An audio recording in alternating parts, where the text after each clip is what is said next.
ఎట్టినాలు చెప్పండి, ఎట్టినాలు చెప్పండి, అందరు చెప్పండి. అట్లా శ్రద్ధగా వినాలి. తగాదలు ఆడుకున్నప్పుడు ఆళ్ళు చెప్పుకుంటారు. ఏం చెప్పుకుంటారు చెప్పనా? ఏందంట, ఏం జరిగిందంట, రాత్రి ఏం జరిగిందంట, నేను లేనులే అందుకని అడుగుతున్నానులే. అవునా, కాదబ్బా మరి ఇంకా ఇంకా ఏం జరిగింది, అదే అనుకుంటుంటే విన్నానులే నేను, అందుకని కాస్త తిన్నాను, ఇంటికి వెళ్ళిపోయాను, ఆ తర్వాత ఏం జరిగిందో నాకు అర్థం కాలేదు. తగాదుల విషయంలో శ్రద్ధ, అంతేనా? ఒక వ్యక్తి రెడీ అవ్వాలంటే చాలా సమయం తీసుకొని శ్రద్ధ వహిస్తారు. నేను బాగున్నానా, నేను బాగా రెడీ అయ్యానా, నేను అనేటువంటి అలంకరణ విషయంలో శ్రద్ధ. బాగా రెడీ అవటానికి గంటల గంటలు సమయం దాటిపోతుందన్న సంగతి కూడా తెలియదు. ముచ్చట్లు వినడానికి శ్రద్ధ, అలంకరింపబడడానికి శ్రద్ధ, కాలయాపన చేయడానికి శ్రద్ధ.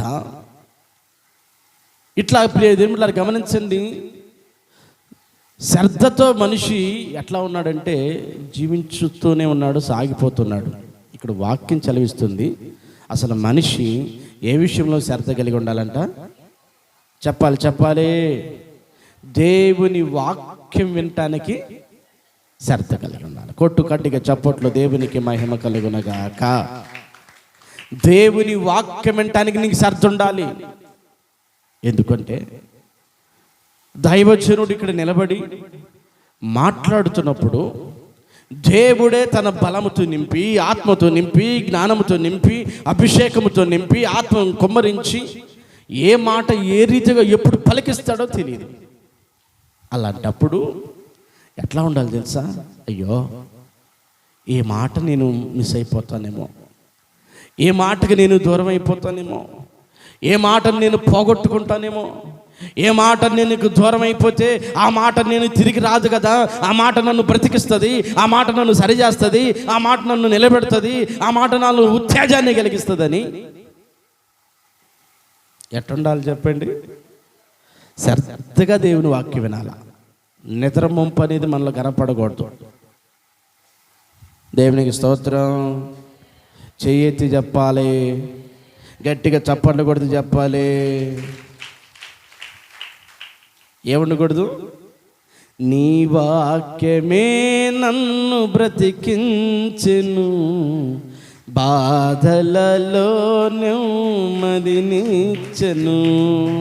నీ వాక్యమే నన్ను బ్రతికించెను, బాధలలో నెమ్మదినిచ్చెను. కొట్టు. కృపాశక్తి దయాశక్తి సంపూర్ణుడా, వాక్యమై ఉన్న యేసు వందనమై. ఆమేన్ ఆమేన్. కృపాశక్తి దయాశక్తి సంపూర్ణుడా, వాక్యమై ఉన్న యేసు వందనమయ్యా. నీ వాక్యమే నన్ను బ్రతికించెను, బాధలలో నెమ్మదినిచ్చెను. హల్లెలూయా. దేవుని వాక్యమును ఎందుకు వినాలంటే ఆ వాక్యం నిన్ను బ్రతికిస్తుంది.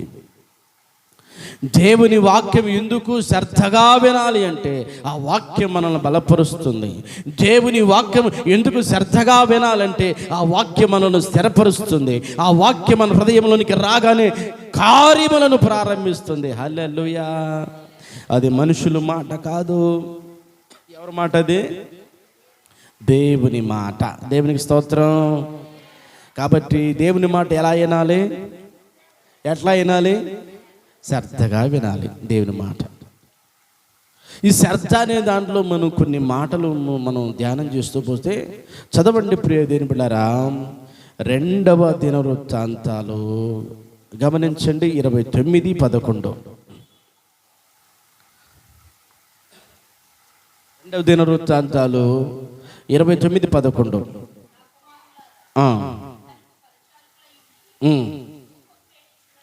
ఆ. ఉమ్. ఉమ్. ఉమ్. గనుక అది సంగతి. దేవుని పని చేసేవాళ్ళు శ్రద్ధగా పని చేయాలి. పరిచర్య చేసేవాళ్ళు ఎట్లా చేయాలంట? శ్రద్ధగా పని చేయాలా. ఎందుకు తెలుసా? ఊడ్చే భాగ్యం నీకు ఇచ్చాడు అనుకో, అందరికి రాదా భాగ్యం. చాపలేసే భాగ్యం నీకు ఇచ్చాడు అనుకో, అందరికి రాదా భాగ్యం. గమనించండి ప్రియ దేవులారా, నేను ఓడవమని ఒక మనిషికి చెప్పా. ఏమా చెప్పా, మరి నేను ఓడవలేదే, ఏంది ఆ పరిస్థితి అని గుర్తొచ్చింది కదా? వచ్చిందా? మరి తాళం ఎక్కడుంది, మరి ఓడవాలా అనేటువంటి ఆలోచన ఉందా? ఇక్కడ చూస్తే దేవుని పరిచర్య చేసే విషయంలో ఏముండాలంట? శ్రద్ధ ఉండాలి. దేవుడు నిన్ను ఎన్నుకున్నాడు, దేవుడు నిన్ను అభిషేకిస్తున్నాడు, దేవుని సన్నిధిలో ఆ భాగ్యం నీకు కలుగుతుంది.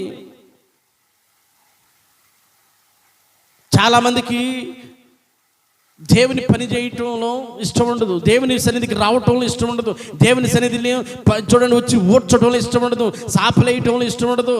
ఏం పోతావులే, ఎకతాళిగా ఉన్నట్టుంటుంది, సిగ్గుగా ఉన్నట్టుంటుంది. అమ్మో ఆమె ఏందమ్మ ఊడుస్తుంది అనుకుంటారు కదా అన్నట్టుంటుంది. అందుకని దేవుని సన్నిధికి రాబుద్ది కాదు. అంటే మనుషులకు భయపడుతుంటాం మనం.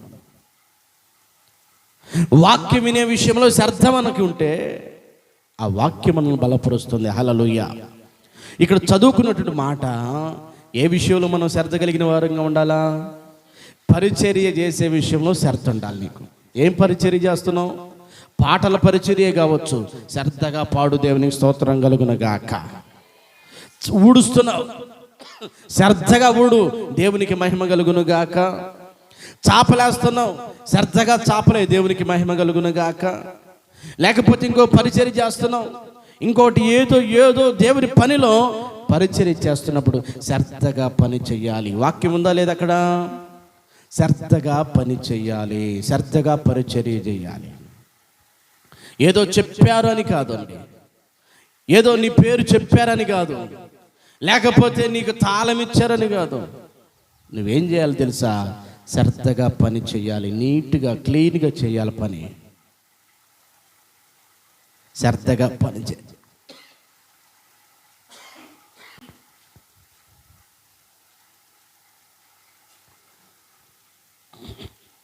శ్రద్ధగా ఏం చేయాలి? పరిచర్య చేయాలి.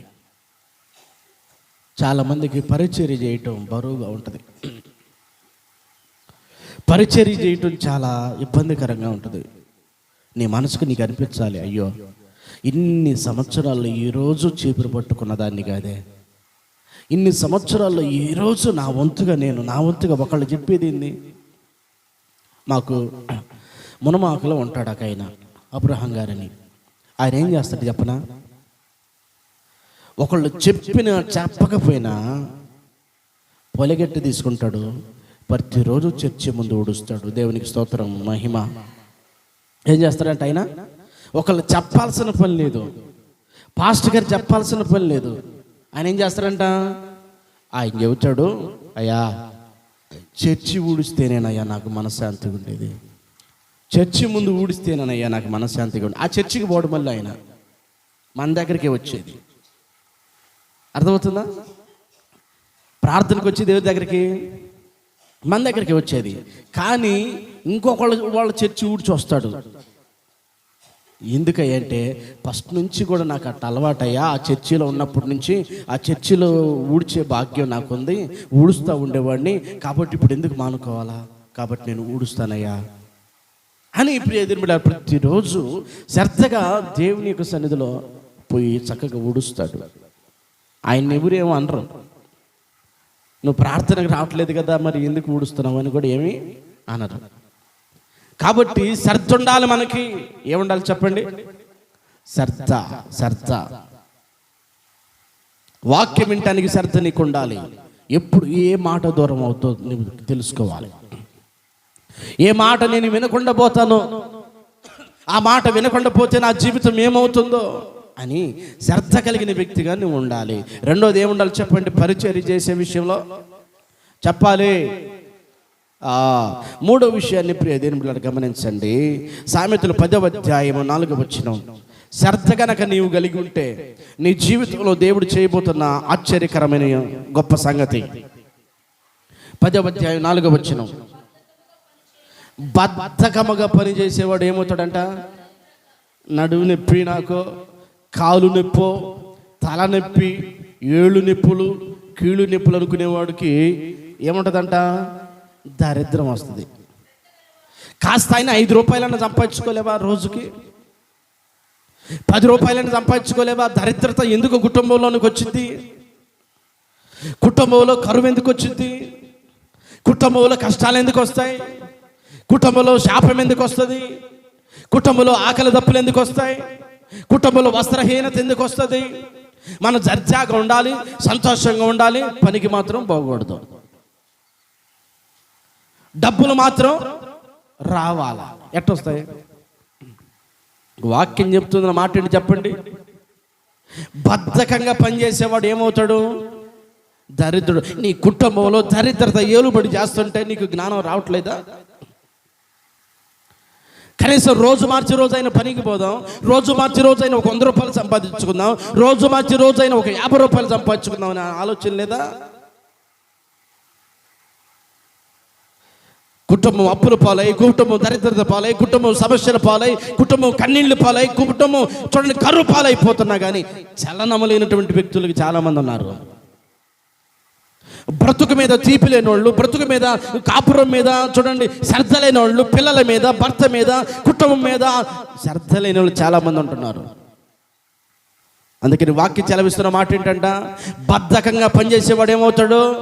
కాళ్ళు చేతులు ఉన్నాయి బాగానే, హుషారు ఉంది బాగానే, ఆరోగ్యం బాగుంది, బలం ఉంది బాగానే, కానీ పని చేయడానికి ఏం నొప్పి? కాళ్ళు నొప్పులు, తలకాయ నొప్పులు, ఒళ్ళు నొప్పులు, శరీర బలహీనతలు మనిషిని పట్టి పీడించి ఏమవుతుంది తెలుసా? దరిద్రుడిగా చేస్తారు. కొంపను చూస్తే చీకటి కొంపగా కనపడుద్ది. ఎందుకు ఇట్టాగా చెప్పాలి? ఆలోచన చేయండి.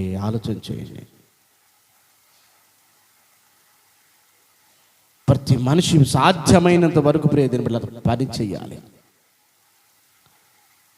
ఆకలవగానే నిన్ను రేపుతుంది మనసు. అదిగో అన్నం దగ్గరికి వెళ్ళి వేసుకొని తినని. దప్పికవగానే నీ మనసు నీకు చెప్తుంది, అదిగో అక్కడ క్యాన్ దగ్గరికి వెళ్ళి తాగమని. నిద్ర రాగానే చెప్తుంది, అదిగో మంచం వేసుకొని పడుకోమని. దెబ్బ తగలగానే చెప్తుంది, అబ్బా అనమని. కుటుంబంలో కష్టాలు కన్నీళ్లు ఎదురవుతున్నప్పుడు నీకు చలనం లేదా? సమస్యలు ఎదురవుతున్నప్పుడు నీకు చలనం లేదా? ఆకలి అయినప్పుడు కుండ దగ్గరకు పోవడం తెలుసు, దప్పికైనప్పుడు చూడండి నీళ్లు తాగడం తెలుసు, నిద్ర వచ్చినప్పుడు మంచం దగ్గరకు పోవడం తెలుసు, దెబ్బ తగిలితే అబ్బా అనటం తెలుసు, ఏడవటం తెలుసు, కష్టం తెలుసు, అన్నీ తెలుసు. మరి కష్టాలు కలుగుతుంటే నీకు తెలియట్లేదా? ఈ దరిద్రత నుంచి లేవాలని, ఈ అప్పులో నుంచి లేవాలని, ఈ సమస్యలో నుంచి లేవాలని, ఈ కష్టం నుంచి లేవాలని, ఈ పాడైనటువంటి జీవితంలో నుంచి లేవాలని తెలియట్లేదు నీకు? శ్రద్ధగా దేవుని వాక్యం వింటే బాగుపడతావు, శ్రద్ధగా దేవుని పరిచర్య చేస్తే బాగుపడతావు, శ్రద్ధగా కుటుంబాన్ని కాపాడుకుంటే బాగుపడతావు. కొట్టు చప్పట్లు దేవునికి మహిమ కలుగునుగాక. ఏమని సెలవిస్తుంది అక్కడ?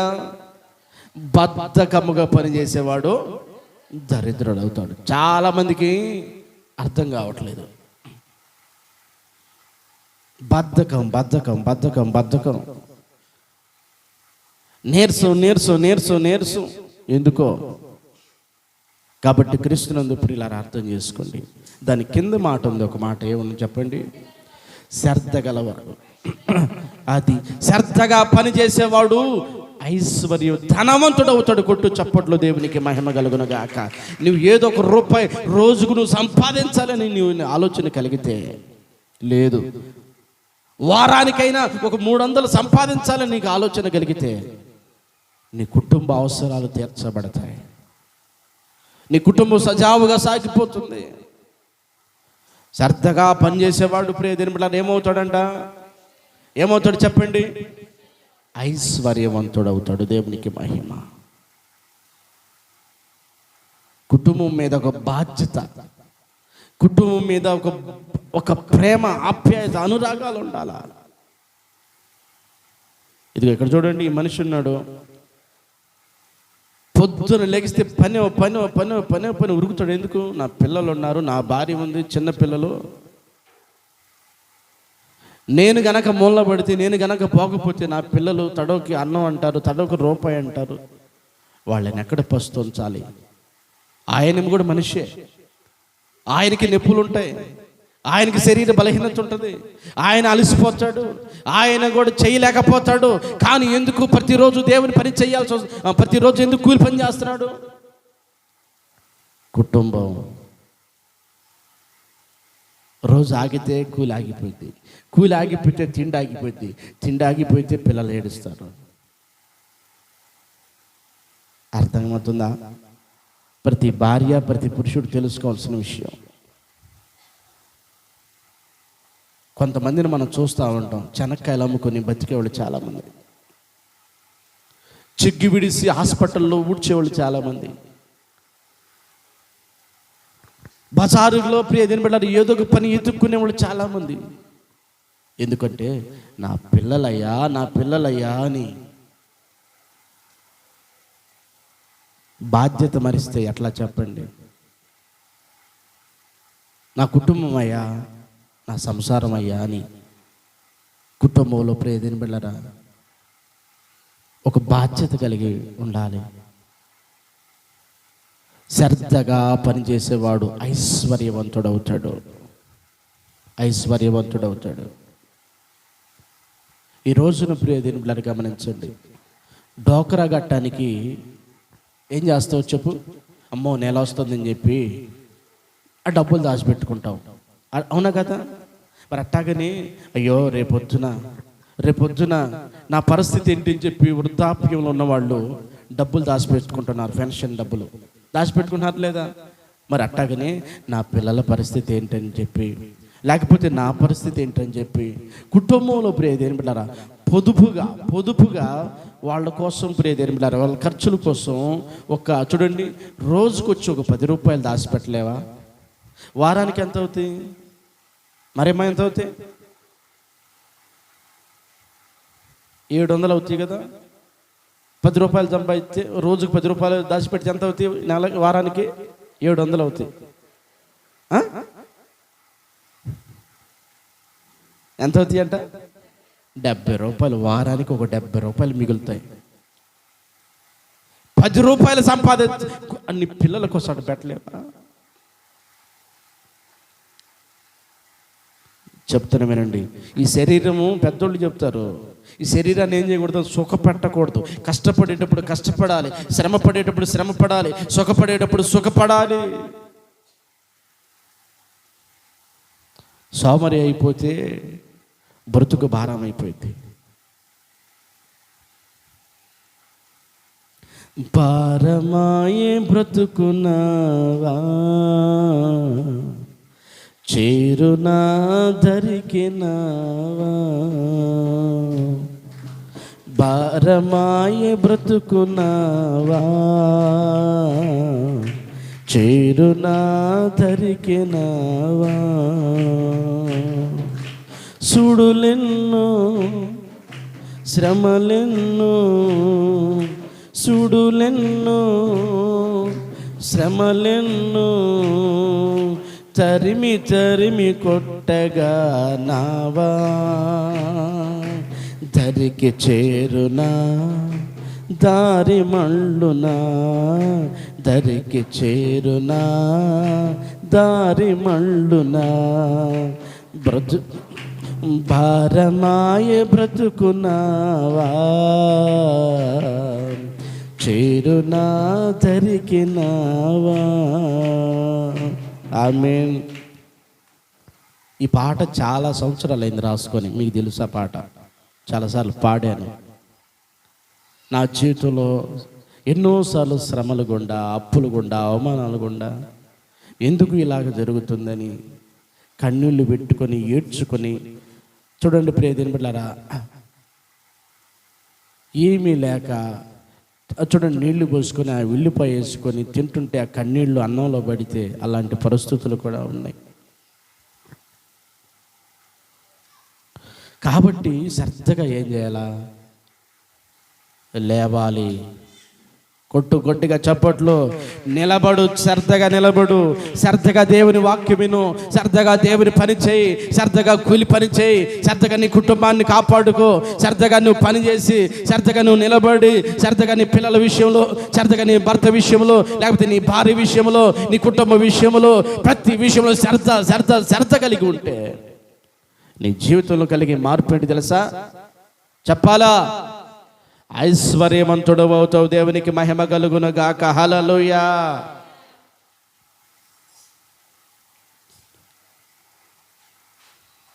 మనం శ్రద్ధ కలిగి ఉండలేకపోతే తీరని నష్టం, తీరని కష్టం, అప్పులు, అవమానాలు, దిగులు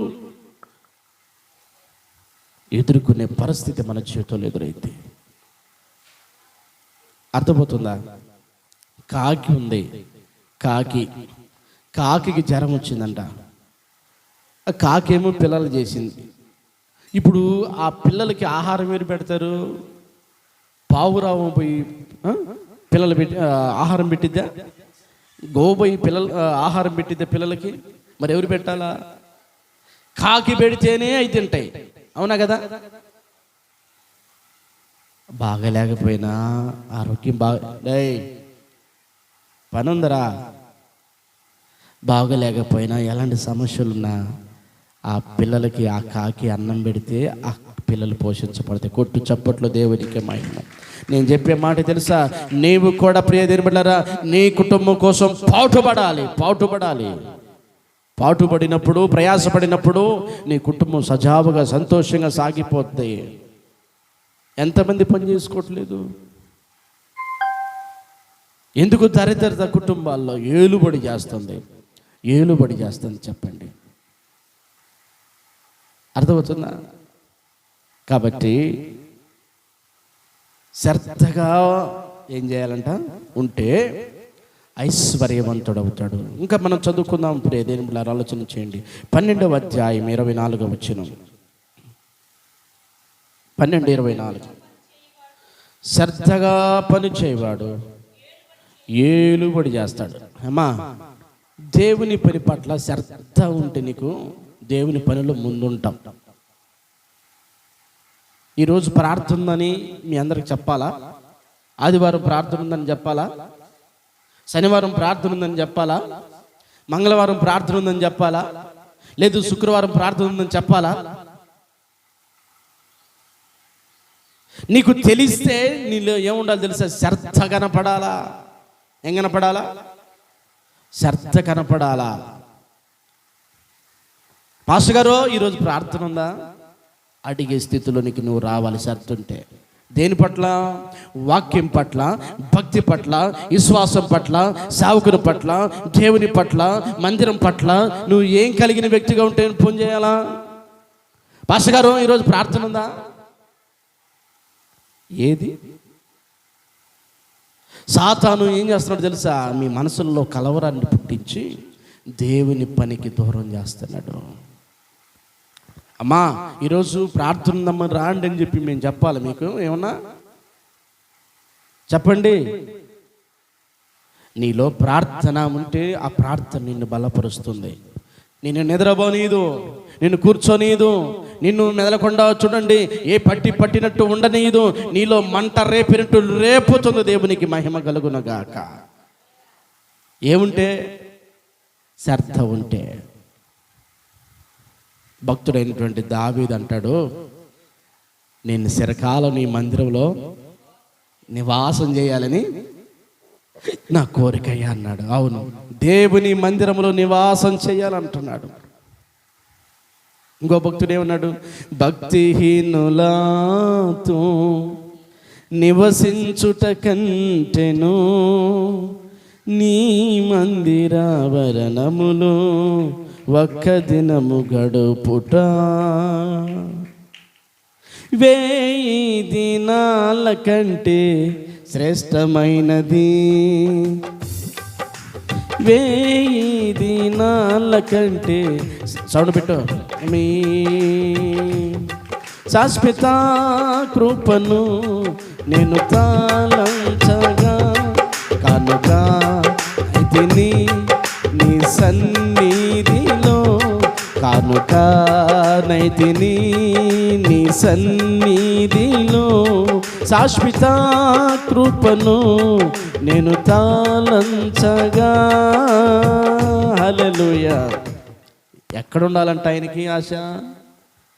నీ సన్నిధిలో ఉండటం నాకు చాలా సంతోషమయ్యా. నీ సన్నిధిలో ఉండాలని నాకు ఆశ అయ్యా. అర్థమవుతుందా ప్రియదేని బిడ్డరా? అలా చూడండి, అడగకుండా చేసేది ఏంటి చెప్పనా? నీలో ఉన్న ఒక సాతాను బీజం వేస్తున్నాడు. అలా అడగకుండా నేను ఏం చేస్తున్నా తెలుసా? సాతాను నీ నోటికి చిక్కం పెడుతున్నాడు. అలా అడగకుండా రాకుండా ఎందుకు చేస్తానో తెలుసా? సాతాను అనేవాడు నీకు అడ్డు కట్టేస్తున్నాడు నీ హృదయానికి. తెలుసుకో. కాబట్టి క్రీస్తునందు ప్రియ దేవుని బిడ్డలారా, శ్రద్ధగా పనిచేసేవాడు ఏం చేస్తాడు? శ్రద్ధే లేకపోతే నీకు ఏలుబడి ఎట్ట వస్తుందా? నేను శ్రద్ధగా దేవుని మందిరానికి పెందలాడి పోవాలా, పెందలాడి పని చేయాలా, దేవుని సన్నిధిలో చక్కగా పాడాలా, దేవుని సన్నిధిలో చక్కగా సంతోషంగా ఉండాలా, ప్రతి విషయంలో నీకు శ్రద్ధ ఉండాలా. ప్రతి విషయంలో శ్రద్ధ కలిగిన పని చేస్తే అర్థమవుతుందా? దేవుడు ఆశీర్వదిస్తాడు. హల్లెలూయా. విశ్వాసిగా కాదు, శిష్యురాలుగా చేస్తాడు. తబిత అనబడిన వ్యక్తి ఎవరంట? ఆమె పేరు ఏంటి? శిష్యురాలు. ఏం పేరు చెప్పండి? శిష్యురాలంటే అర్థం ఏంటి చెప్పండి? పాస్టర్ గారు తర్వాత పాస్టరు అని అర్థం. శిష్యురాలంటే అర్థం ఏంటి? పాస్టర్ గారు తర్వాత పాస్టరు. విశ్వాసి వేరు, శిష్యులు వేరు. విశ్వాసులు వేరు, శిష్యులు వేరు. శిష్యులు వేరు, పాస్టర్ గారు వేరు. అర్థమవుతుందా? కాబట్టి ప్రియ దేవుని బిడ్డలారా, విశ్వాస జీవితంలో కాదు, మెట్టెక్కాలి శిష్యుల జీవితంలోనికి. శిష్యుల యొక్క జాబితాలోనికి రావాలి. అర్థమవుతుందా? శిష్యుల జాబితాలోనికి పర్లేదు ఈరోజు మనం లేకపోయినా కానీ అదిగో ఆమె ప్రార్థన చేస్తుంది, ఇబ్బంది లేదు, చక్కగా నడిపిస్తుంది. ఈరోజు పర్లేదు మనం లేకపోయినా కానీ అదిగో ఆ పేతురు చక్కగా దేవుని సన్నిధిలో ప్రార్థన నడిపిస్తాడు అనేటువంటి విధానంలోనికి రావాలి. అంటే శిష్యరకంలోకి రావాలి. గమనించండి, కింద చూడండి, స్టెప్పులు ఎదుగుతూ పై స్టెప్పులోనికి రావాలి. దేవునికి మహిమ కలుగునుగాక. చెప్పండి గట్టిగా హల్లెలూయా. అది సంగతి. పర్లేదు, వాళ్ళు చర్చి తాళం తీసుకొని పాటలు పాడుకుంటారు. ఆ పాటలు పాడటానికి అదిగో ఈ పలానా వ్యక్తి చక్కగా నడిపించింది, అందరిని స్త్రీలందరిని కూర్చోబెట్టుకుంటుంది, స్త్రీలందరిని నడిపించింది అనే విధానంలోనికి రావాలి. మా వల్ల కాదు, ప్రార్థన మా వల్ల కాదు, పాట మా వల్ల కాదు, తాళం తీయటం మా వల్ల కాదు, ఆ ఇంటికి తిరగటం మా వల్ల కాదు. తిరుగుతారు, ముచ్చట్లకి మాత్రం బాగా తిరుగుతారు. మరేమా మారాలి, దేవుని పనిని మారాలి, భుజాల మీద మొయ్యాలి, భుజాల మీద మోసుకొని రావాలి. ఒక పార్టీని అభివృద్ధి చేయడానికి కార్యకర్తలు ఎంతమంది నిలబడతారు తెలుసా? జిల్లాకు ఒకడు, మండలానికి ఒకడు, చూడండి గ్రామానికి ఒకడు నిలబడతాడు.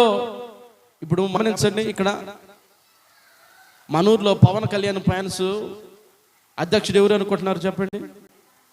రాంబాబు. పవన్ కళ్యాణ్ ఎక్కడున్నాడు? హైదరాబాద్లో ఉన్నాడు. ఆ పార్టీని భుజాల మీద మోస్తుంది ఎవరు ఇక్కడ? అట నిలబడేవాడు ఉండాలి, పార్టీకి పనిచేసేవాడు ఉండాలా, పరిచర్యకు కూడా పనిచేసేవాడు ఉండాలా. పవన్ కళ్యాణే రాడు ఇక్కడికి. రండి, ఈరోజు మన ఫలానా దగ్గర సభ జరుగుతుంది, మనందరూ పోవాలా, జెండాలు మొయ్యాలా, నిలబడాలా, ర్యాలీ చెయ్యాలా అని నలుగురిని కలుపుకొని ఏం చేయాలి చెప్పండి? వెళ్ళిపోతాడు ఒక పార్టీ కార్యకర్త. డబ్బు పెట్టాల్సి వచ్చినప్పుడు పెడతాడు, జెండా మోయాల్సి వచ్చినప్పుడు మోస్తాడు, అరవాల్సి వచ్చినప్పుడు అరుస్తాడు, కొట్టించుకోవాల్సి వచ్చినప్పుడు కొట్టించుకుంటాడు. అంతే మరి. ధర్నాలు చేసినప్పుడు పోలీసులు వచ్చి ఏం చేస్తారు? కొడతారు, పిచ్చ కొట్టుడు కొడతారు. అంతనే అంతే కదా పవనం. కార్యకర్తలుగా ఏం చేయాలి తెలుసా?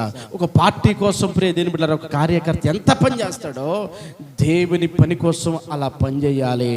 ఇది ఏ పనిది? మన యేసయ్య పని. యేసయ్య పనిలో కొలువు చేయడానికి, పని చేయడానికి ఈ సైన్యంలో చేరాం మనం. నా జీవిత భాగస్వామివి నీవు, నా ప్రాణముతో పెనవేసుకున్నావు నీవు. నా జీవిత భాగస్వామివి నీవు, నా ప్రాణముతో పెనవేసుకున్నావు నీవు.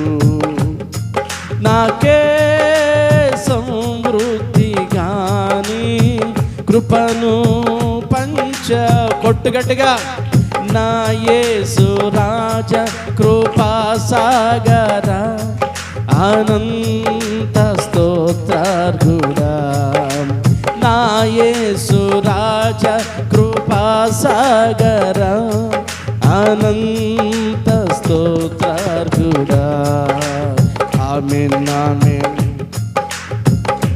నీ దయగల మాటలే చేరదీసినవి, నీతి నియమాలలో నన్ను నడిపించుచున్నవి.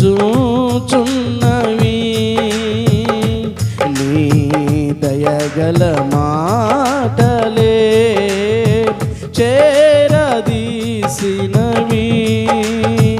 నీతి నియమాలలో నన్ను నడిపించుచున్నవి. నీ రాజ పౌరునిగా నన్ను మార్చితివి, నీ సైన్యములో నన్ను చేర్చితివి. నీ రాజ పౌరునిగా నన్ను మార్చితివి, నీ సైన్యములో నన్ను చేర్చితివి. నా జీవిత భాగస్వామివి నీవు, నా ప్రాణముతో పెనవేసుకున్నావు నీవు. ఆయన ఏమని పాడుకున్నాడు? నీ రాజ్య పౌరునిగా చేశావు, నీ సైన్యములో నన్ను చేర్చావు. అవును, ఒక కార్యకర్త పార్టీ కోసము జెండాలు మోసి కష్టాలు పడి డబ్బులు ఖర్చు పెట్టి అనరాని మాటలు తినరాని తిట్లు ప్రియ దిరింబట్లారు ఎంతగానో శ్రమ పడతాడో. సిలువ జెండా ఎగరేసేదానికి, యేసు రాజ్యమును స్థాపించేదానికి, యేసు కొరకు పరిగెత్తేదానికి ఇదిగో ఈ కొలువులో చేరిన మనందరం కూడా ప్రాణార్పణముగా పోయబడినటువంటి ఒక మంచి పోరాటం పోరాడదుముగా. హల్లెలూయా. కొట్ట చప్పట్లో దేవునికి మహిమ కలుగును గాక. అందుకొరకు శ్రద్ధతోనూ భక్తితోనూ ప్రాణమున్నంత వరకు పోరాడాలి. దేవునికి మహిమ కలుగును గాక. అవునా కదా? చెప్పండి అవును. కాబట్టి ఆలోచన చేయండి. శ్రద్ధగా ఒక పార్టీ తరపున పనిచేసేవాడు అంతగా ఉంటే దేవుని రాజ్యములో చేరి కొలువు చేయటానికి, పని చేయటానికి, దేవుని బిడ్డలుగా ఉండడానికి వచ్చిన మనందరము విశ్వాసులుగా కాదు, శిష్యులుగా మారాలి. ఇశ్రాయేలీయులకు ఉన్నటువంటి ప్రతి అలవాటు ఏంటి చెప్పానా? ఎవడైనా సరే, ఒక ఉన్నతమైన చూడండి స్థితిలో వాడైనా సరే, ప్రధానమంత్రి అయినా సరే, ప్రధానమంత్రి కూడా ఏం చేయాలి తెలుసా? యుద్ధములోనికి వెళ్ళి యుద్ధములో సైన్యములో చేరి కొన్ని సంవత్సరాలు యుద్ధంలో పోరాడాలా, తుపాకీ పట్టుకోవాలా. ఇది చూడండి, వాళ్ళకున్న అలవాటు తెలుసా? ప్రతి ఒక్కడికి తుపాకు ఉంటుంది. ఎట్ట కాలవాలో నేర్పుతారు. ఎందుకు తెలుసా? ఒకవేళ నేను కాల్చలేకపోతే వాడు కాలుస్తాడు శత్రువుని అని ప్రతి ఒక్కడికి ఏం నేర్పుతారు? తుపాకు పట్టుకోవటం, కాల్చటం నేర్పుతారు ఇశ్రాయేలీలో. అర్థమవుతుందా? తెలుసుకో. పాట పాడటం నేర్చుకో, నాకు రాదంటే ఎట్లాగా. ప్రార్థన చేయటం నేర్చుకో, నాకు రాదంటే ఎట్లాగా. వాక్యం చదవటం నేర్చుకో, నాకు రాదంటే ఎట్లాగా. నడిపించడం నేర్చుకో, నాకు రాదంటే ఎట్లాగా. చూడండి, దేవుని వాక్యము చదవటము, దేవుని సన్నిధిలో ఎదగటము, నలుగురిని నడిపించటము, చూడండి ఆ ఇంటికి వెళ్ళి దేవుని గురించి చెప్పడం నేర్చుకో, నాకు రాదంటే ఎట్లాగా. చూడండి, ఇశ్రాయేలీలు ప్రతి ఒక్కడు చిన్న పిల్లవాడు పాలు విడిచినది మొదలుకొని 18-24 సంవత్సరాల వరకు ప్రియ దేవుని బిడ్డలారా యుద్ధంలో పని చేయాలి, తుపాకు పట్టుకోవాలి. ఒక పక్క చదువుకుంటేనే గన్ను పట్టడం నేర్చుకుంటాడు, కాల్చడం నేర్చుకుంటాడు. ఎందుకు తెలుసా? వాళ్ళ దేశాన్ని వాళ్ళు కాపాడుకోవటానికి. దేవునికి స్తోత్రం. ప్రార్థన నేర్చుకొని కుటుంబాన్ని కాపాడటానికి, విశ్వాసాన్ని నేర్చుకొని కుటుంబాన్ని కాపాడుకోవటానికి, చూడండి వాక్యం నేర్చుకొని పిల్లలను కాపాడుకోవటానికి, నీ జీవితాన్ని కాపాడుకోవటానికి. నా వల్ల కాదని నువ్వు అంటే ప్రియ దేవుని బిడ్డలారా, శత్రువైనటువంటి సాతాను నీ మీదకి అమాంతంగా వచ్చి నీ కుటుంబాన్ని పాడు చేస్తే నువ్వేం చేయలేవు. అర్థమవుతుందా? కాబట్టి శ్రద్ధ కలిగిన వాడు ఏం చేస్తాడో చెప్పాలి. అందరికి నోరు ఉంది కదా. రమాదేవి ఏంటింటున్నావు? చెప్పమన్నప్పుడు చెప్పమని అంటే కదా చెప్పాలి కదా. శ్రద్ధగా పని చేయవాడు ఏం చేస్తాడో ఏలుబడి. అది సంగతి. నువ్వు దేవుని పనిలో సురుగ్గా ఎదుగుతుంటే, దేవుని పనిలో నువ్వు సురుగ్గా పని చేస్తూ ఉంటే, శ్రద్ధగా పని చేస్తుంటే, అర్థమవుతుందా? కొన్ని విషయాల్లో నిన్ను ముందుకు అట్లా తీసుకుపోతుంటారు. అరే పలానా రామాదేవిని పిలవండ్రా, పలానా మరియమ్మని పిలవండ్రా, పలానా రత్నకుమార్ని పిలవండ్రా, పలానా ఇంకొకరిని పిలవండ్రా అని పిలిచి దేవుని పనిని అప్పచెబుతారు. దేవునికి స్తోత్రం కలుగును గాక. పద్మ పెనలాడి వచ్చేది, ఇప్పుడు రావట్లే. ఏమైందంటో శ్రద్ధ లేదు. మరి అందరికంటే ముందు వచ్చేది, శ్రద్ధ పోయిందా లేదా?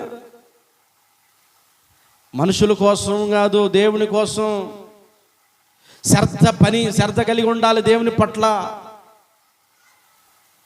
ఆ శ్రద్ధ లేనప్పుడు నీలో ఎంగలికి తెలుసావు, పోదాంలే. చెన్నమ్మ కూడా శ్రద్ధగా వచ్చేది, శ్రద్ధ తగ్గింది.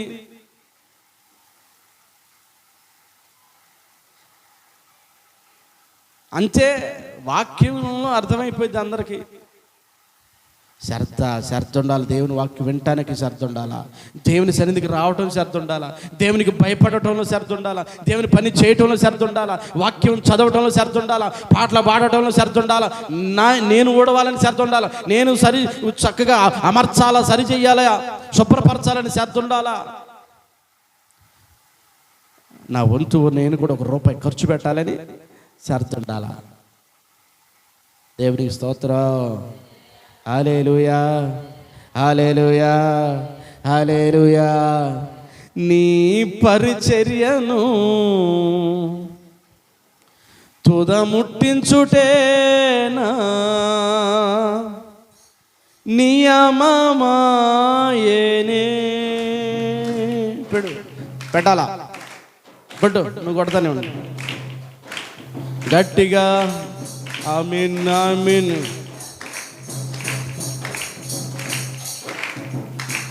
నీ పరిచర్యను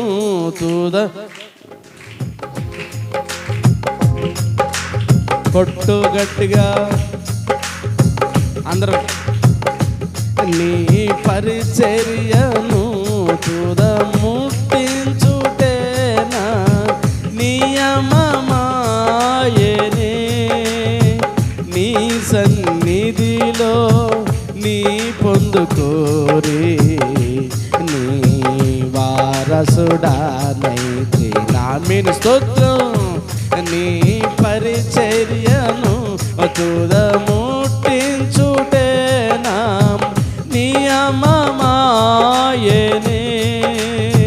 నీ సన్నిధిలో నీ పొందుకోరి నీ స్నేహితుడానైతే. ఆహా నా ధన్యత. కూడా పాడాలి గట్టిగా.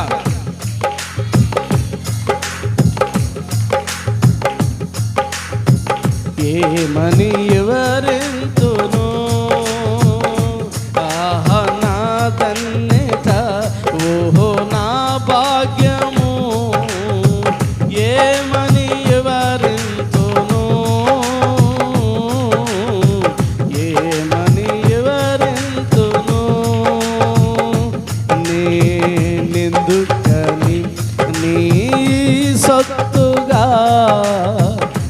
మారితిని. హల్లెలూయా. ఆయన పరిచర్యని తుదుముట్టించాలని నీలో సంకల్పం ఉండాలా. ఈ పని నేను చేయాలనే సంకల్పం నీలో ఉండాలా. ఈ పని నా వల్ల అవ్వాలని సంకల్పం నీలో ఉండాలా. నాదే ఉందిలే అని ఊరిక కూర్చొని ముసలమ్మ ముచ్చట్లు పెట్టుకుని పాడవద్దు. దయచేసి చెప్తున్నా, నేను దేవుని సన్నిధిలో నా వంతు నేను పరిచర్యలో పాలుభాగస్తుడిని కావాలి అనే ఒక సంకల్పం ఉండాలి. ఇప్పుడు దేని మీద మనం ధ్యానం చేస్తున్నాం? ఏ అంశం మీద చెప్పండి? శ్రద్ధ. దేని మీద? చెప్పండి. దేని మీద? వారానికి 3, 4. దేని మీద శ్రద్ధ జనానికి?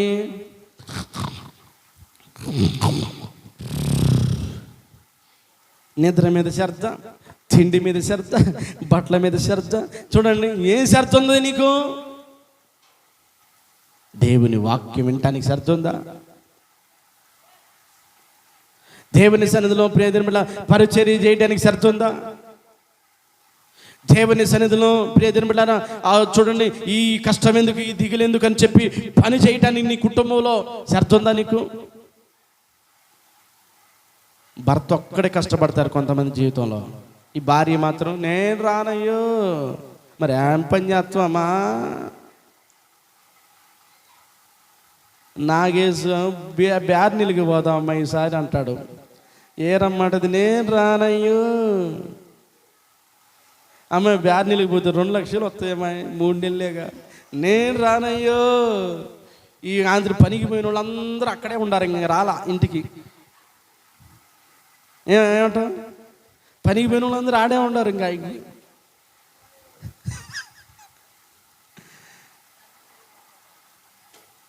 కష్టాలు కన్నీళ్ళు కుటుంబంలో చేరి ఇబ్బందులు పెడుతుంటే ఆడ మనిషిగా నీదేదో నీ పని, మగ మనిషిగా నీదేదో నీ పని చేసుకొని కుటుంబాన్ని ప్రియదేని బిడ్డలారా సాగించుకుంటూ పోతుంటే రోజు చేయాల్సిన పని లేదు, రోజు ఉండదు పని. కానీ ఏదో మనకు చేయగలిగిన పని కాస్త చేసుకుంటే ఏదో ఒక అవసరానికి, ఏదో ఒక ఇబ్బందికి, ఏదో ఒక సమస్యకి ఉపయోగపడతాయి. కుటుంబం చక్కగా సాగిపోయింది. అవునా కదా? చెప్పండి. అవునా కదా? చెప్పాలి.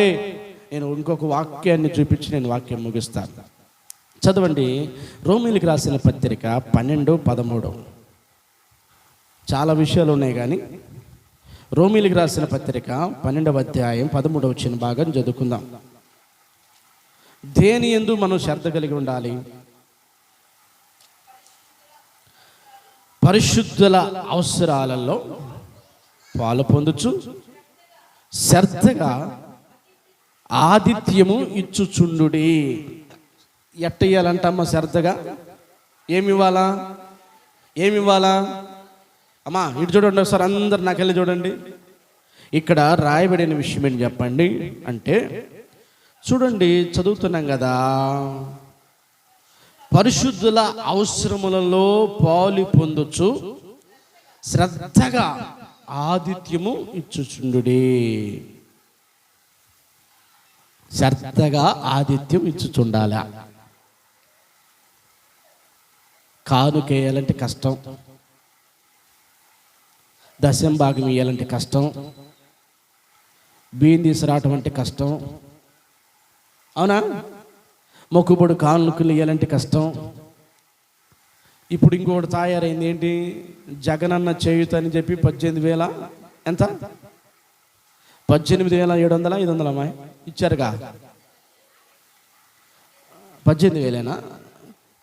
దాంట్లో కూడా దశం భాగం వేయటం కూడా కష్టం.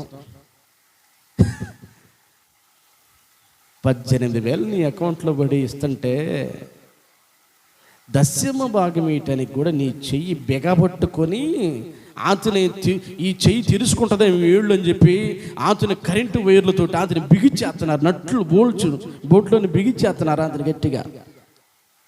ఏమా ఏం చేస్తున్నారు చెప్పండి?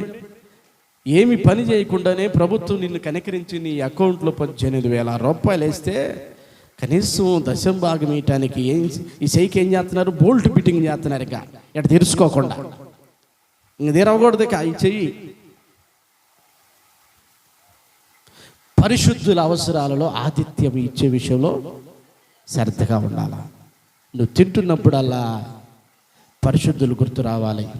నువ్వు సంతోషంగా ఉంటున్నప్పుడల్లా పరిశుద్ధులు గుర్తు రావాలి. నిజంగా దైవభక్తి నీలో పనిచేస్తే, నిజంగా యేసు ప్రేమ నీలో పనిచేస్తే, యేసు రక్తం నీలో పనిచేస్తే, యేసు యొక్క మనసు నీలో పనిచేస్తే, క్రీస్తు సారూప్యం నీలో ఏర్పడుతుంటే నువ్వు సంతోషంగా ఉన్న ప్రతిసారి పరిశుద్ధులు గుర్తొస్తారు, దేవుని పిల్లలు గుర్తొస్తారు, దేవుని సేవకులు గుర్తొస్తారు. నువ్వు తిన్నా గుర్తొస్తారు, నువ్వు తినకపోయినా గుర్తొస్తారు, నువ్వు బట్ట కట్టుకున్నా గుర్తొస్తారు, నువ్వు బట్ట చూడండి పేదరికంలో ఉన్నటువంటి పరిస్థితుల్లోనైనా గుర్తొస్తారు. పరిశుద్ధులు గుర్తు రావాలా. ఎంతమందికి గుర్తు వస్తున్నాం చెప్పండి? పద్మ వస్తున్నావా? అబద్ధం ఆడుకుని చెప్పు, వస్తున్నావా?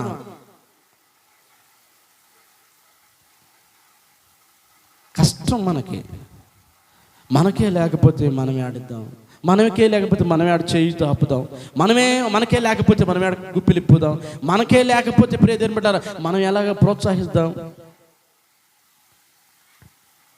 నేను ఒక మాట చెప్తాను వినండి, ఇందు మూలంగా ఒక మాట చెప్తాను వింటారా? అనుకోకుండా నేను పడి చెయ్యి ఇరిగింది. కరోనా కూడా యాడ్ అయింది. సావుకులు ఎలా ఏంటి ఆ పరిస్థితి అని చెప్పి గుర్తించినటువంటిది కొంతమంది బిడ్డలు ఏగమ్మ ప్రియదేని బిడ్డలారా బియ్యం కట్ట తీసుకొచ్చి దేవుని కుటుంబంలో వేసిపోయింది. అయ్యో పాస్టర్ గారికి సంఘం నడవదు కదా. మనం చాలామంది ఉన్నాం, కానీ ఆలోచించండి, ఒక బియ్యం కట్ట తీసుకొచ్చి ఎక్కడ వేసింది? ఆతిథ్యం విషయంలో శ్రద్ధ ఉండాలా. సరే ఇంకో మాట చెప్తున్నానండి, ఇక్కడ లక్ష్యం ఉంది, లక్ష్మి. అప్పుడు చర్చికి కూడా రాదు మన కాడికి, కానీ అయ్యో దైవ సేవకుడు బాగలేదు, అర్థమవుతుందా పరిస్థితులు ఎట్టగా అని చెప్పి తనకు తోచినటువంటి కొన్ని సరుకులు తీసుకొని వచ్చింది. కొట్టు చప్పట్లో దేవునికి మహిమ కలుగునగాక. మనం అడగలేదు, కానీ దేవుని ఆత్మ అమ్మని ప్రేరేపించింది. పరిశుద్ధుల అవసరాలలో శ్రద్ధ ఉండాలి, నీకు బరువు ఉండకూడదు. అసలు సారేపతి స్త్రీకి ఆ ఉంది కొద్ది పిండే, ఆ రోజు మాత్రమే తింటారు, తెల్లారి పొద్దున తింటారు, తెల్లారి తర్వాత ఏమైపోతారు? చచ్చిపోతారు. కానీ ఎవరికి పెట్టిందామే? కొంచెమే ఉంది, కొంచెంలో పెట్టాలనిపించింది, కడుపు నిండదుగా వాళ్ళకి. ఆ కొంచెంలోనైనా సరే, అప్పులోనైనా, ఆ పేదరికంలోనైనా, ఆ శ్రమలోనైనా ఏం చేసింది? గుర్తుపెట్టుకో, ఈ స్వభావాన్ని మార్చుకో, ఈ మనసును మార్చుకో, పిసనారితనాన్ని మార్చుకో. మన దగ్గరికి వాక్యం చెప్తానికి దైవాలరావు నుంచి మార్టు నుంచి జాషు వస్తాడు. అన్న కరోనాలో ఉన్నారు కదన్నా, కాబట్టి ఎట్లా ఉందన్న మీ పరిస్థితి అని చెప్పి 1-2 సార్లు ప్రియదేని బిడ్డలారా చూడండి రైస్ తీసుకొని ఇచ్చాడు. దేవునికి మహిమ కలుగునగాక. ఎక్కడున్నాడు? చాలా దూరంలో ఉన్నాడు. నేనేం అడగలేదు, తానే ఫోన్ చేసి అడిగి. అంటే పరిశుద్ధుల అవసరాలలో మనం ఏమవ్వాలి చెప్పండి? ఏమవ్వాలా? శ్రద్ధగా ఆతిథ్యం ఇవ్వాలి. ఈరోజు ప్రియదేని బిడ్డలారా నీకున్న దాంట్లోనైనా సరే, నీకున్న ఏదైతే ఉందో దాని విషయంలో వెనుకంజ వేయొద్దు. అయ్యో నా పిల్లలు అనుకోలేదు ఆ సారెపతి స్త్రీ, అయ్యో నేను అనుకోలేదు ఆ సారెపతి స్త్రీ. మొదటగా దైవజనుడికే. దేవునికి మహిమ కలుగునగాక. హల్లెలూయా, హల్లెలూయా. చాలామంది గృహ దర్శనాలు చేస్తున్నారు. మేము చేస్తున్నామో చెప్పండి? మీ గృహ దర్శనాలు చేస్తే మీరు ఊరికనే పంపిస్తారా? పంపించరుగా. ఏదో మీకు కలిగింది ఇస్తారు. మేమేమన్నా పీల్చి పిప్పించేసేటువంటి వ్యక్తులమా? మేమేమన్నా కాదుగా. వారానికి ఒకసారి మీ ఇంటి దగ్గర ప్రార్థన అని చెప్పి తినటానికి రావట్లేదుగా, అట్ట కూడా రావట్లేదుగా, అలా చేసేవాళ్ళం కాదుగా. చెప్పండి. వారానికి వచ్చేవాళ్ళం కాదు, గృహ దర్శనాలకు వచ్చి మీది ఏదో పెట్టింది తీసుకోవాలనే వాళ్ళం కాదే. అయినా కానీ పరిశుద్ధుల అవసరాలలో పాలు పంపలు పొందలేనటువంటి స్థితిలో ఉన్నారు మీరు. కొంతమందిని చూస్తే ప్రతిరోజు గృహ దర్శనాలు చేసిన వాళ్ళకి డబ్బులు ఇస్తున్నారు, వాళ్ళని గౌరవిస్తున్నారు, వాళ్ళని ప్రేమిస్తున్నారు. ఏ సమస్యలోనైనా ప్రియ దేవుని బిడ్డలారా జ్ఞాపకం చేసుకోగలుగుతున్నారు. మనం ఎలా ఉన్నాం చెప్పండి? నిజమేనా? ఎందుకు బాధపడతారులే అని కొన్నిసార్లు ప్రియ దేవుని బిడ్డలారా రాము మేము ఇళ్ళకి. సనుగుతూ చేయొచ్చేమో, ఇసుక్కుంటూ చేయొచ్చేమో, ఒకవేళ డబ్బులు ఉండవేమో, బాధపడతారేమో. గమనించండి ప్రియ దేవుని బిడ్డలారా, మనం చేయాల్సిన పని ఏంటి తెలుసా? ప్రేమతో చేయాలి. ఏ పరిస్థితుల్లోనైనా ప్రేమతో కార్యం చేయాలి. శ్రద్ధగా దేవుని పని చేస్తే దేవుడు తప్పక కార్యం చేస్తాడు. కాబట్టి శ్రద్ధ కలిగిన వారంగా మనం ఉండాలి. ఎట్టుండాలి చెప్పండి? ఏముండాలి చెప్పాలా? ఈ రోజు నుంచి శ్రద్ధ అనేది నీలో లేకపోతే నీలో బద్ధకం పనిచేస్తుంది. బద్ధకం కనుక పని చేసింది అనుకో, దేవుని సన్నిధిలో ఎదగలేవు. నేను చెప్తున్నా, దేవుని సన్నిధిలో వర్ధలేవు. దేవుని సన్నిధి అంటే నీలో చీమ గుట్టినట్టు, కరెంటు షాక్ కొట్టినట్టు నీలో ముళ్ళు పని చేయాలి. అంతనే పాస్టర్ గారు ఈరోజు ప్రార్థన ఉందా అడగాల. ఏంది ఇంకా మైకి పెట్టలేదని పక్కన వాళ్ళు అడగాల. అర్థమవుతుందా? గమనించండి. అలా రీతిగా మీరు దేవుని సన్నిధి ఎదిగి ఫలించాలని కోరుకుంటున్నాను. దేవుడు తన మాటలు దీవించునుగాక. మంచిది. ప్రార్థన అవసరతులు సాక్ష్యాలు ఉంటే చెప్పండి త్వరగా.